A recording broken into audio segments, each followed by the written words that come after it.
요한복음 두 개의 책으로 크게 보면 이제 이게 정확하게 보면은 앞에 서론, 그 다음에 본론에 가서 두 가지, 그래서 표적의 책, 그리고 두 번째로 영광의 책, 그리고 마지막에 에필로그 결론을 해서 네 군데로 나누지만 크게 보면 두 가지입니다. 그래서 1장부터 12장까지니 표적의 책이다 라고 해서 우리가 계속 요한복음 1장부터 계속 17가지의 표적을 중심으로 해서 이렇게 봤고, 오늘 이 12장, 지난주에 또 했던 이 나사로가 죽고 다시 살아나는 이 부활의 역사, 이 표적을 이제 마지막으로 하시고, 이제 13장에 들어서부터는, 이제 다음 주부터는 그렇게 들어가 13장을 하겠지만, 이제는 영광의 책이라고 합니다. 그것은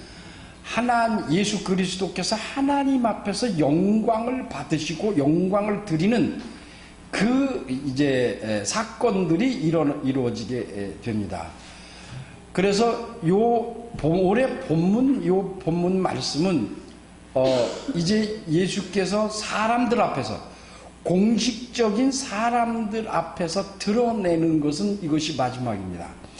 다시 말씀드리지만 아까 내가 자꾸 예수께서 36절 중간 부분에 있는 예수께서 이 말씀을 하시고 저희 길 떠나 숨으시니라, 이 얘기를 하려고 자꾸 내가 그 본문부터 읽었는데, 죄송합니다.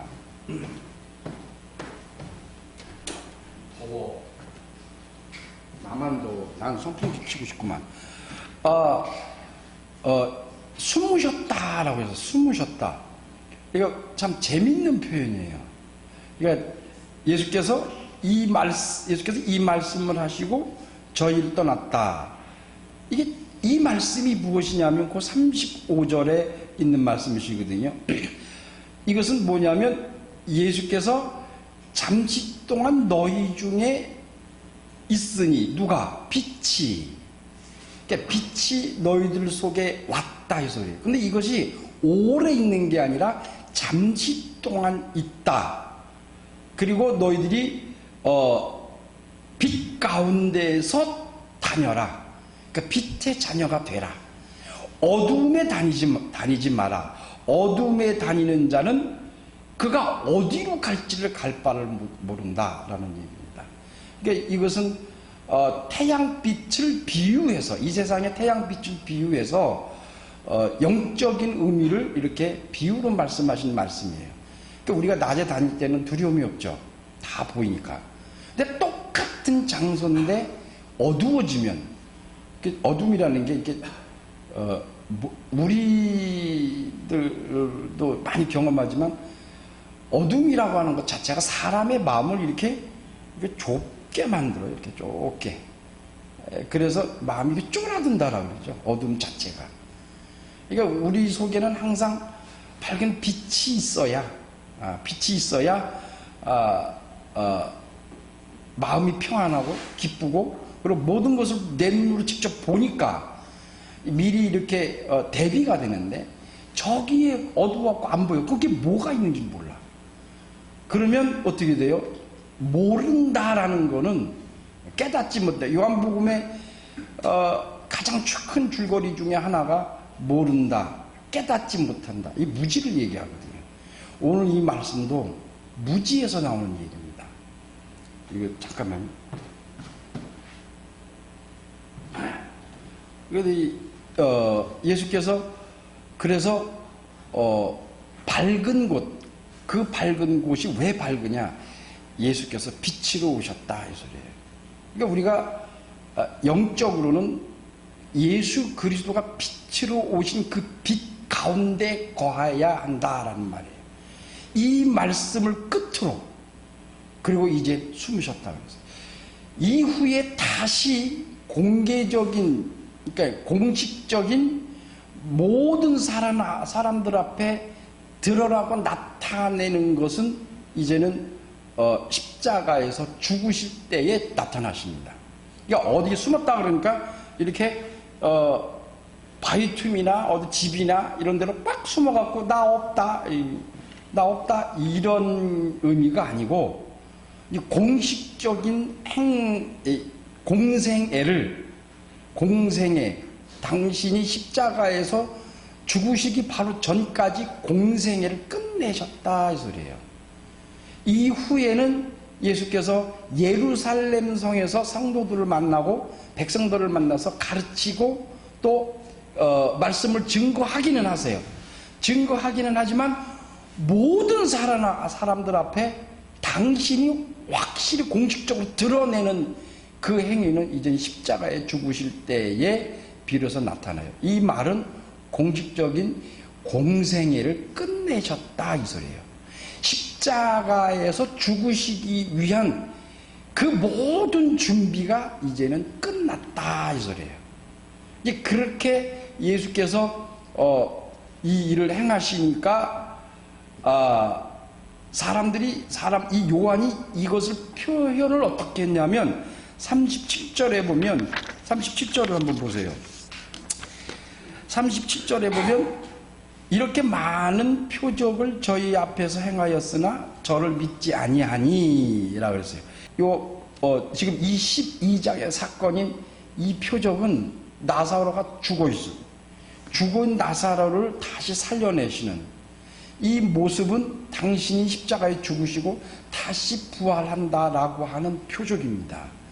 그러니까 당신이 죽음에서 생명으로 옮기는, 그리고 또 그 집에 잔치하러 가셔서 처음에 잔치로 시작했던 표적이 마지막에는 바로 그리스도를 위한 잔치로 끝납니다. 그러니까 처음에는 혼인잔치야. 근데 예수 그리스도의 혼인잔치가 아니에요. 그냥 그 마을의 신랑 신부, 곧 인간들의 혼인잔치야. 그 잔치에 초청을 받아서 오셔서 당신의 그 자리에서 거기서 그 혼인잔치에 당신의 피를 흘려 이 잔치에 깨져가는 이 잔치를 다시 살려내는 역할을 하시는 그러한 모습을 보인 것과 같이 이제 두 번째 이 마지막 7번째의 잔치, 표적으로서 7번째 끝 잔치는 그리스도가 주인공입니다. 이 그리스도가 주인공이야. 그러니까 예수 그리스도가 이제부터는 그분이 신랑이시고 그분이 잔치의 주인이시고 주관자이십니다. 그래서 그가 이제 나사로와 같이 한 식탁 안에 앉았다라고 했어요. 근데 그게 그 집 주인이 사실은 사람들 눈으로 보기에는 집 주인이 나사로입니다. 근데 그 말씀의 중심은 예수 그리스도로 되어 있습니다. 그러니까 나사로가 있고 나사로 옆에 예수께서 있더라 이렇게 표현한 게 아니라 예수께서 계시고 그 옆에 죽었다 살아난 나사로가 함께 앉았더라 그랬어요. 그러면 그 하객들도 다 앉았다는 얘기죠. 주인이 누구냐는 예수 그리스도세요. 그가 이제는 첫 번째 표적부터 일곱 번째 표적에 보여주신 그 십자가에서 죽으시기 위한 사건을 이제는 시작해 가기라 있는 첫 발을 딛는 그 잔치 자리에서 마리아가 그 예수 그리스도의 죽음을, 장사를 준비하는 그 의미로 죽음이 가득했던 그 집안에, 그 가정에 그 향유, 그리스도의 죽음으로 인하여 그리스도의 향이 가득한 그 가정으로 변해가는 그 모습을 보여주셨습니다. 우리도 죽음으로 가득했던, 죽음의 냄새가 가득했던 우리 영혼 속에 그리스도가 들어오셔서 우리 속에서 그리스도의 향기가, 그리스도의 모습이 나타나는 그러한 모습을 우리가 볼 수 있습니다. 또 그런 삶을 사는 게 올바른 신앙생활입니다. 그렇게 표적을 그렇게 많이 보여줬는데도 이 저자인 요한이 뭐라고 표현했느냐면, 표적을 저희 앞에서 행하였으나 저를 믿지 아니했다 그랬어요. 믿지 않았다. 여러분, 믿지 않았다라고 하는 그 전제는 왜 믿지 않았는가? 왜 저 사람들이 왜 믿지 않았지? 예수 그리스도의 표적이 예수 그리스도의 말씀이 부족해서 그것이 저 사람들의 마음을 움직이지 못해서 감동을 주지 못해서 지금 요한은 그게 아니라는 얘기예요. 그 뭐 때문에 믿지 않았느냐? 무지 때문에 그랬다. 무지. 그러니까 무지, 지혜가 없는, 지혜와 지식이 없는, 하나님의 말씀을 받아들일 수 없는 그 지혜와 지식이 없다 이 말이에요. 그러니까 그 영적인 상태를 이제 요한은 이사야 선지자의 말을 빌려서 이 말씀을 하셨는데, 이사야 53장 원본을 한번 보겠습니다. 이사야 53장. 이사야 53장. 이사야서는 대충 성경을 펴갖고 가운데 딱 피면 대충 나와요. 이사야는 가운데 중심이 있어요. 53장 1절부터 3절 말씀까지. 1절 시작. 우리가 전한 것을 누가 믿었느냐? 여호와의 팔이 네게 나타났느냐? 2절. 그는 주 앞에서 자라나기를 연한 순 같고 마른 땅에서 나온 줄기 같아서 고운 모양도 없고 풍채도 없었은즉 우리 보기 흠모할 만한 아름다운 것이 없도다. 3절. 그는 멸시를 받아서 사람에게서 실어버린 바 되었으며 간고를 많이 겪었으며 질고를 아는 자라 마치 사람들에게 얼굴을 가리우고 보지 않음을 받는 자 같아서 멸시를 당하였고 우리도 그를 귀히 여기지 아니하였도다. 예수님의 모습이 분명한 것은 이게 이렇게 좀 얼굴이 모습이나 풍채가 좋은 풍채는 아니신 것 같아요. 그리고 얼굴이 아주 동안이고 꽃미남은 아닌 것 같아요. 적어도 진수 정도도 안 되시는 거예요. 진수는 키도 훨씬 크고, 근데 이 히브리 사람들이요 키가 작아요. 키가 160 넘는 사람들이 별로 없어요. 작아. 키가 안 커요. 그런데 이제 지금 세월이 흘러서 지금은 좀 이스라엘 사람들이 크긴 하지만 예전에는 그렇게 안 컸대요. 조그맣대요. 그러니까 풍채도 없어요. 그리고 뭐라고 표현했냐면 연한 순 같고 주 앞에서 자라나기를 연한 순 같고 마른 땅에서 나온 줄기 같았다 그랬어요. 마른 땅에서, 그러니까 아주 옥토, 물기가 촉촉하고 풍부한 그런 땅에서 자라난 것과 마른 땅, 메마른 땅에서 자라난 줄기, 어떤 것이 보기 좋고 튼튼하고 잘생겼겠어요? 잘 났겠어요? 우리가 보면 알잖아요. 마른 땅에서 이렇게 나는 거 보면 삐쩍 말라가 생명만 붙어있고 삐쩍 커져요. 근데 이만큼 크다가 말어 또.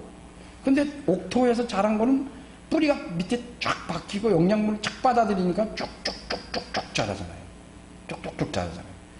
그러니까 예수님의 모습이 얼마나 그 풍채가 없었으면 마른 땅에서 피어오는 새싹처럼, 삭처럼. 그러니까 볼 곳이 없다 이 말이에요. 볼 곳이 없을 정도로 풍채도 없고, 또 얼마나 또 그가 보기가 그렇게 좋은 편이 아니었으면 마치 사람들에게 얼굴을 가리우고 그랬어요. 얼굴을 가린다. 그 밑에 이렇게 고기 보세요. 얼굴을 가린다 사람들에게 그때 이라고 써 있죠. 근데 그 밑에 2번을 보세요. 그가 우리 앞에서 얼굴을 가리운 사람 같아서 그랬어요. 이게 무슨 말이냐면 사람들이 예수님을 보고 얼굴을 가렸다는 얘기 아니라 예수님 스스로가 얼굴을 가렸다 이 소리예요. 그러니까 이게 예수님의 그 모습이 사람들 보기 흠모하고 와 잘생겼다, 어떻게 저렇게 멋있어? 이러할 만한 얼굴이 아니에요. 여러분 바울 여러분 생각해 보세요. 키가 작아요. 작아. 160이 안 돼요. 키가. 게다가 대머리예요. 그리고 매부리 코야. 얼마나 못생겼어요? 얼마나 못생겼어요? 정말 못생겼어요. 그러니까 나 같은 사람은 거기다 대면 가 쓰지를 말아야 돼. 그 사람 모욕하는 사람이에요. 뭐요? 이게 나 같은 사람이 탁 그 바울 옆에가 서 있어 봐요. 이 사람들이 바울 쳐다보겠어요? 그래서 고린도 교회에 파가 생기는 거예요. 바울은 말이 어눌해요. 글은 잘 쓰는데 말이 어눌해. 근데 아볼로는 생긴 것도 잘생겼대. 생긴 것도 홀쭉하게 생긴다가 말도 굉장히 잘해요. 그러니까 사람들이 누구에게 쏠리는 거예요? 아볼로에게 쏠리는 거예요. 아볼로에게. 그러니까 그 사람들이 아이고 아무리 그래도 그렇지 고린도 교회를 세운 사람이 바울인데 파가 갈라지는 거예요. 근데 성경에서는 대체적으로 보면 예수님을 보면 얼굴이 동안인 것이 성경적인 것은 아닌 것 같아요. 예수님이 이렇게 이런 사람들이 이렇게 보고 흠모할 만한 얼굴이 아니거든요. 근데 이제 요한복음으로 다시 돌아가면 이 말씀을 그대로 요한이 이렇게 재해석, 이걸 그대로 갖다 표현했는데 이것을 해석을 달리했다. 조금 다시 해석을 했다라고 해요. 이 인용을 하는 것은. 근데 여기에 보면 이제 39절에 보면 저희가 능히 믿지 못한 것은 이 까닭이니 곧 이사야가 다시 일렀으되 저희 눈을 멀게 하시고 저희 마음을 완고하게 하셨으니 이는 저희로 하여금 눈으로 보고 마음으로 깨닫아 돌이켜 내게 고침을 받지 못하게 하려니라. 거기 이사야서 53장 1절부터 3절 이후에 읽으면 이 얘기가 또 나오죠. 근데 이 얘기를 가만히 여러분 보시면 마치 하나님이 주인공이신 것, 하나님이 이렇게 하셨다라고 하는 것으로 보여집니다. 근데 이걸 어떻게 해석을 하느냐면 요한은 그 다음 절을 보시면 41절에 이사야가 이렇게 말한 것은 주의 영광을 보고 주를 가리켜 말한 것이라 그랬어요. 이걸 어떻게 보냐면 주님의 영광과 사람들이 예수 그리스도를 흠모하지 않고 그의 겉모습은 그렇게 사람들 앞에서 얼굴을 가릴 만큼 그렇게 겉으로는 보이지 않는 그 겉모습은 그렇게 보이는 예수 그리스도이시지만 예수 그리스도께서 지금까지 7가지 표적을 보여주시고 하나님의 천국 복음을 증거해 주셨는데 사람들이 믿지 않았다라고 하는 것은 바로 이 요한은 어떻게 표현을 한 거냐면 이 이사야의 53장 1절부터 3절 그 이후에 있는 말씀을 다시 인용을 하면서 다시 재해석을 했는데 이것은 예수 그리스도의 영광이라고 그랬어요. 영광. 예수 그리스도 이사야가 이렇게 말한 것은 주의 영광을 보고 주를 가리켜라 하는 말이다 그랬어요. 이게 무슨 말인 것 같아요? 주의 영광이라고 그랬어요. 그러면 주님의 영광은 무엇이냐? 이런 그걸 먼저 알아야죠. 주님의 영광이 무엇이냐? 주님의 영광은 처음부터 끝까지 마지막까지 오직 딱 하나입니다. 십자가의 죽으심이에요. 이걸 우리가 알고 있는 말로 다시 번역을 다시 이렇게 우리가 알고 있는 얘기로 말로 다시 얘기하면 하나님의 뜻을 이루는 것이 바로 예수 그리스도의 처음부터 끝까지 마지막까지 가지고 계신 한결같은 뜻이고 영광입니다. 그러니까 예수께서 나사로 앞에서 살리실 때 기도하실 때에 항상 내 기도를 들으시고 항상 내게 영광을 나를 통해서 영광을 받아주신 것을 감사하나이다 그랬어요. 그러니까 예수 그리스도는 하나님과의 관계가 항상 그 관계를 계속 아주 아버지와 아들로서의 관계를 계속 유지하시고 내가 예수께서 기도하는 기도는 다 들으시고 또 아버지가 하신 모든 말씀을 다 한 가지도 빼놓지 않고 모든 사람에게 다 증거했다. 그러므로 이제 내가 아버지에게 드리는 그 영광을 받으시고 또 그 영광 하나님이 내게 주신 아들 예수 그리스도에게 주시는 그 영광을 내가 다 받았다. 그러니까 하나님이 뭐라고 말씀하셨어요? 지금까지 내가 영광을 받았고 또 앞으로도 내가 또 너를 통해서 예수 그리스도를 통해서 영광을 받게 하시고 너도 또한 영광을 받게 할 것이다 라고 말씀하셨어요. 그게 무엇을 뜻하느냐 말이에요. 그게 십자가에 죽으시고 부활하시는 거예요. 그러니까 십자가에 죽으시고 부활하시는 것은 예수 그리스도의 영광이고 하나님 앞에 드리는 영광이고 또 하나님이 받으시는 유일한 영광이세요. 여러분 이걸 어떻게 생각하세요? 오직 예수 그리스도의 영광은 십자가고 하나님이 받으시는 것, 아버지가 받으시는 것도 십자가를 통해서 영광을 받으신다라고 하셨어요. 이 말씀을 지금 요한은 이걸 어떻게 해석하느냐? 이 영광이신 십자가에서 죽으시고 부활하시는 이 영광을 나타나시기 위하여 이사야 53장에 있는 말씀을 비유해서 마치 하나님이 사람들을 눈을 멀게 하시고 마음을 완고하게 하셔서 저희로 하여금 눈으로 보고 마음으로 깨닫고 돌이켜 내게 고침을 받지 못하게 하려 함이라고 하니까 마치 하나님이 그리하시는 것처럼 느껴져요. 이건 그 뜻이 아닙니다. 하나님이 주체가 아닙니다. 이 말씀은 하나님이 그랬다는 얘기가 아니고 사람들이 그리했다 이 말이에요. 사람들이 깨닫지 못하고 마음이 완악해지고 그러므로 인해서 예수 그리스도를 알아보지 못했다 이 소리예요. 그게 무엇 때문에 그런 거예요? 알아듣지 못했고 깨닫지 못했다. 무지를 통해서 하나님에 대한 무지, 그 무지로 예수 그리스도를 알아보지 못했다 이 말이에요. 그래서 결국은 뭐예요? 결국은 인간들이 가지고 있는 하나님에 대한 무지, 예수 그리스도에 대한 무지로 인해요 예수 그리스도를 십자가에 죽여버렸어요.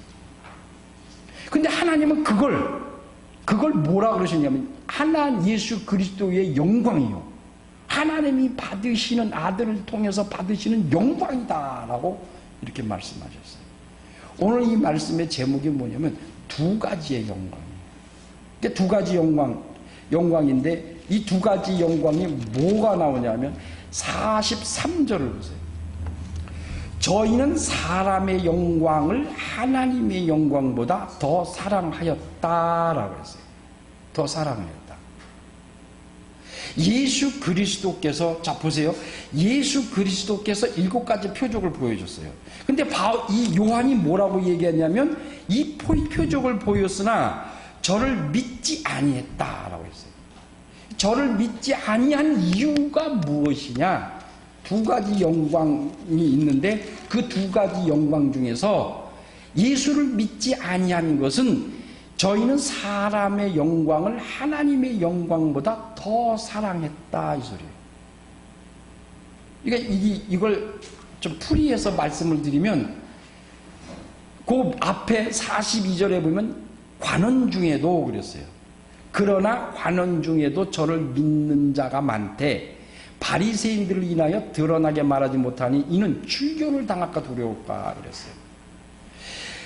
사람의 영광을 더 귀히 여기는 사람, 하나님의 영광보다도 사람의 영광을 더 귀히 여기는 사람, 그러니까 사람으로서 받을 영광, 사람으로서 누릴 그 영광, 그 영광을 하나님을 통해서 받는 누려야 할 그 영광보다도 더 좋아했다. 누가?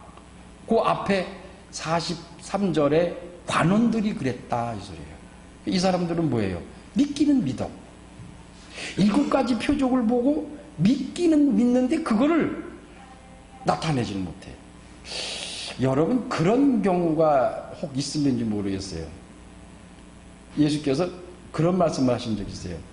네가 사람들 앞에서 나를 부인하면 나는 천사들 앞에서 내가 너를 부인할 것이다 하시거든요. 내가 기독교인이요, 내가 하나님을 믿는 사람입니다 라고 하는 것을 아주 자랑스럽고 드러내야 되는데 그걸 드러내지 드러내지 못하는 거. 그런 거 없었어요. 나는 내가 예수 믿는다, 기독교인이다, 하나님 믿는 사람이다라는 건 단 한 번도 그래 본 적이 없어. 근데 목사라고 하는 것을 숨겨본 적은 있어요. 참 내가 못난 짓을 했고 좀 회개하는 거요. 하도 목사들이 야단을 TV에서 하도 야단을 맞고 막 이렇게 나고 저렇게 나고 막 목사가 뭐 했고 목사가 뭐 했고 목사가 뭐 했고 목사가 뭐 했고 막 사기치고 목사가 강간하고 목사가 돈 떼어먹고 하도 매스컴에서 나와서 하도 그러니까 나도 모르게 뭐 하시는 분이세요? 한번 그런 적이 있어요. 아유 그냥 유치원에서 일해요. 이렇게 말하고 말았어요. 근데 목사라는 그러고 나서 여기서 속에서 막 그냥 그 하나님에 대한 미안함, 죄송함, 아유 진짜 지구멍에도 들어가고 싶더라고요. 이제 그런 것 때문에 그러니까 어이고서 어떤 사람이 거기 그 옆에 교회가 하나 있는데 유치원인데 앞뒤로 교회가 있어요. 교회가. 근데 그 뒤에 있는 사람들이 이렇게 되면 전도지를 가지고 오면서 내가 이렇게 서 있으니까 아유 예수 믿으셔야죠. 예수 믿으세요. 그러길래 아 저는 예수 잘 믿고 있습니다.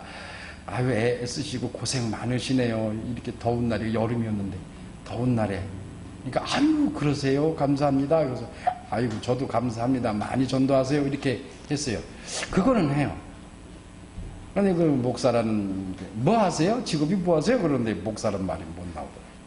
그건 뭐 때문에 그러냐면 목사 자체가 부끄러운 게 아니라 하도 떠들어대니까. 하도 떠들어대니까. 예, 그랬거든요. 근데 우리가 예수 믿는다라고 하는 것을 드러내지 못하는, 그걸 나타내지 못하는 이 관원들이 있거든요. 제가 언젠가 한번 들은 얘기가 있는데, 간증을 들은 얘기가 있는데, 중국에 있는 그 법학, 베이징에 있는 대학에 법학을 전공하는 교수라고 있어요. 그 교수가 어느 날 어느 누군지를 모르겠는데 복음을 받아들인 거예요. 복음을 받아들이고 부부가. 그래서 그 예수 그리스도를 받아들인 이후에 그들 속에서 성령이 역사하시니까 이것을 증거하지면은 견딜 수가 없으니까 내가 알고 있는 이 그리스도를 증거해야 되는데 이 증거해야 할 이 속에서 막 끓어오르는 이 폭발하고 있는 이 믿음을 증거해야겠다고 생각하고서 당신이 그 부부가 아끼는 제자 몇 명을 데려다 놓고 이제 자기의 얘기를 하면서 이 그리스도를 가르쳤다는 거예요. 증거했다는 거예요. 전도했다는 거예요. 그런데 그 제자 중에 한 사람이 공안에 이제 고발을 했어요. 그래서 두 부부가 잡혀갔어. 역 3개월 동안 고문과 회유와 네가 여기서 딱 한마디만 해라. 예수를 믿기는 믿겠는데 드러내고 가르치지는 못하겠다. 똑같죠? 성경에도 똑같죠? 바울에게 로마 그 황제가 또 백부장이 너가 혼자 아는 거는 내가 뭐라고 안 하겠다. 그러나 그 드러내고 가르치지 마라. 베드로에게도 그랬죠. 그러니까 베드로도 그랬고 또 바울도 그랬고 그걸 허락했나요? 내가 목숨이 끊어진다 할지라도 나는 이 그리스도의 복음을 증거해야겠다 하고 그 다음날 나가자마자 바로 또 복음을 증거하고 또 잡혀 들어오고 그랬잖아요. 이 사람도 3개월 동안 그 고문을 당하고 여러분 중국 고문은요 이거 상상을 초월합니다. 그 고문은. 근데 끝까지 버텼어. 끝까지 버티고 그래서 그 사람이 그 대학에서 그 교수직을 박탈당했습니다. 그리고 감금시켜놨어. 집에다가 감금을 시켜놨다. 그래서 그 사람에게 가서 물어봤대요. 기자. 왜 그랬느냐. 그러니까 지금까지는 내가 예수 그리스도를 몰랐을 때는 모르지만 이제 그분이 내 안에 계시고 그분의 그 말씀을 증거해야 하고 나타내고 드러내는 것이 그것이 내가 할 사명이다 라고 하면서 그 지하에 그리고서 밤에 빠져나가는 걸 항상 감시를 하니까 거의 첩보 영화보다 더 작전을 짜가면서 사람들이 모여서 예배를 드리는 곳에 가봤다 그러더라고요. 근데 예배를 드리는데 불 아주 많은 거 촛불 몇 개 켜놓고 찬송을 못해.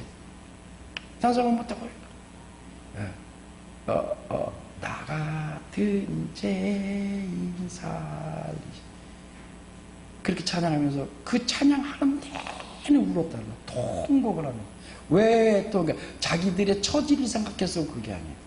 나 같은 죄인을 살리신 그 주님의 감사하는 우리는 지금 이 정도 이렇게 또 옮겨갈 때 그 정도면 중국에서는 대궐 같은 예배당이죠. 대궐 같은 예배당이죠. 그 창문 다 가리고, 창문 다 가리고, 촛불 많은 거 하나 끼고, 소리가 새 나가면 안 되니까, 거기서 찬양하고, 기도하고, 소리를 내지 못하고, 여기서 억제하느라고. 참, 그 얘기를 제가 간증을 듣고, 참, 저런 예배가, 정말 하나님이 그 기자가 평생에 그런 예배 다시는 못 드릴 것 같다고 그래요. 그 감동. 얼마나 큰지. 그러니까 그들은 그 상황 속에서도 그리스도의 복음을 증거하려고 몰래 밤에 나가서 일을 하고 돌아오고 집에 와서 또 밤에 첩보 작전을 하면서 복음을 증거하고 또 다음 주에 가서 복음 증거하고 그러다가 탁탁 잡히면 가서 가진 고문 당하고 회유를 당하고 사형당하는 사람 많대요. 약 17만 명이래요. 한 해 죽는 사람들이 사형당하는 사람 예수 증거하다가 우리는 얼마나 편안해요. 그런데도 이 그리스도라고 하는 것을 드러내지 못하는 지금 여기 관원이라고 하는 것은 관직에 있는 사람들이거든요. 거기까지 올라가려면 얼마나 힘들었겠어요. 관직을 지금도 우리 공무원대에서 약 4급 5급만 달라면 얼마나 많은 시간과 많은 돈을 투자했겠어요. 관직의 관원 중에서 다 그랬어요. 그러니까 자기가 그 공무원으로 신분, 관원직에 있는 그 신분을 이걸 버리지 못하는 거예요. 이걸 왜? 버렸다가는 바리새인들로 인해 출교를 당해버리니까. 그러면 자기는 끝나는 거예요. 관원은커녕 그 사회에서 살아남지 못해요. 그러니까 드러내게 하지를 못한다. 드러내지. 이거 뭐 때문에 그런 거예요? 사람의 영광 때문에. 사람이 누릴 그 영광, 관원으로서의 영광을 버리지는 못하는 거예요. 근데 그 중국의 그 교수는 그 대학의 부부가 교수인데, 법학 교수인데, 거기까지 올라가기 위해서 얼마나 공부를 평생 했겠어요. 근데 예수 그리스도를 알고 나면부터 그걸 아주 그냥 초계와 같이 버리고. 우리가 아는 바울은 어떻고요? 가말리아 그 학파의 출신 우리나라 대학, 서울대학교 총장직을 할 수 있는 그런 학위를 가졌고, 랍비예요. 모든 백성들한테 사랑받고 존경받는. 그런데 그가 말하기를 그 모든 것들을 다 배설물로 여겼다라고 했어요. 오직 그리스도의 도를 위하여, 그 복음을 증거하기 위하여 나는 이 모든 것을 버렸다라고 말씀하시거든요. 근데 여기서 우리가 가지고 있는 이 영광, 이 관원은 우리 사람들은 인간들은 자기가 누려야 할 사람으로서 누려야 할 그 문화와 그 모든 영광을 하나님으로부터 받은 영광보다 더 사랑합니다. 여러분 우리 속에 그거 있어요. 한번 잘 생각해 보세요. 있나 없나? 네, 오늘 제목이 뭐예요? 두 가지의 영광. 그러면 하나의 영광은 사람의 영광을 더 좋아하는 사람. 그럼 또 하나의 영광, 이 사람이 누구냐 이 말이에요. 그리고 44절을 보세요. 예수께서 외쳐 가라사대 나를 믿는 자를, 나를 믿는 것이 아니요 나를 보내신 이를 믿는 것이며 나를 보내는 자는 나를 보내신 이를 믿는 것이라. 나는 빛으로 세상에 왔나니 무릇 나를 믿는 자로 어두움을 거하지 아니하게 하려 함이로라. 사람이 내 말을 듣고 지키지 아니할지라도 내가 저를 심판이 아니하노라. 내가 온 것은 세상을 심판하려 옴이 아니요 세상을 구원하려 함이로라. 나를 저버리고 내 말을 받지 아니하는 자를 심판할 것이 있으니 곧 나의 한 그 말이 마지막 날에 저를 심판하리라. 내가 자의로 말하는 것이 아니요 나를 보내신 아버지께서 나의 말할 것과 이룰 것을 친히 명령하여 주시니 나는 그의 명령이 생명인 줄 아노라. 그러므로 나의 이르는 것은 내 아버지께서 내게 말씀하신 그대로 이르노라. 그랬어요. 50절에 앞에 있는 44절부터 49절 이거 다 해야 돼요. 해야 되는데 시간이 없어서 못해요. 그러니까 딱 결론만 얘기하면 44절에 나를 믿는 자는 나를 믿는 것이 아니요 나를 보내신 곧 누구를 믿는다는 얘기예요. 아버지를 믿는다는 거예요. 50절에 나는 그 아버지의 그의 명령이 생명인 줄 아노라 그랬어요.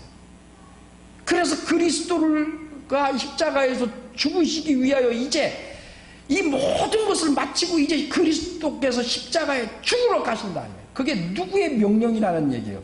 아버지의 명령이라는 거예요. 그러니까 아버지의 그 명령을, 그 말씀을 100% 순종하기 위해서 나는 이제 그 길로 간다. 그러면 예수 그리스도는 사람의 영광을 더 좋아하신 분이요 하나님 아버지로부터 받을 영광을 더 좋아하신 분이요 어떤 걸 선택하신 분이요. 요한은 이걸 말씀하시면서 사람의 영광은 없어질 영광이에요. 있다가 없어질 거예요.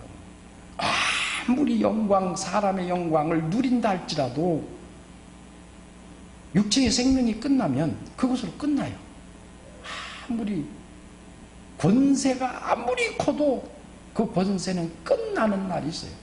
아무리 명예가 귀해도 그 명예 끝나는 날이 있어요.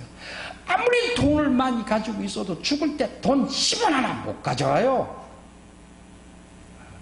예수 그리스도는 사람의 영광을 귀히 여기신 분이 아니고 하나님으로부터 받을 영광, 또 하나님께 드릴 그 영광만을 생각하시고 그 영광만을 이루신 분이 바로 예수 그리스도이십니다. 그분이 이제 십자가를 가시기 전에 마지막으로 퍼포먼스를 하나 하세요. 그게 뭐냐면 제자들의 발을 씻겨주시는 거예요. 다음 주에 할 거예요. 예수 그리스도는 하나님의 영광, 여러분 결정하셔야 돼요. 두 가지 영광이 있어요. 사람의 영광이 있고 하나님의 영광이 있어요. 어떤 것을 당연히 물으면 아마 다 하나님의 영광을 선택합니다 라고 하겠죠. 내 속에 과연 그것이 100% 작용을 하고 있는가? 사람의 욕심이 없을까? 사람의 영광을 더 이렇게 추구한 적이 없을까? 우리가 한번 반성해 보면서 이 한 주 또 한 주 시작하는 이 한 주 동안 하나님의 영광을 드러내는 여러분 되시길 예수 이름으로 축원합니다.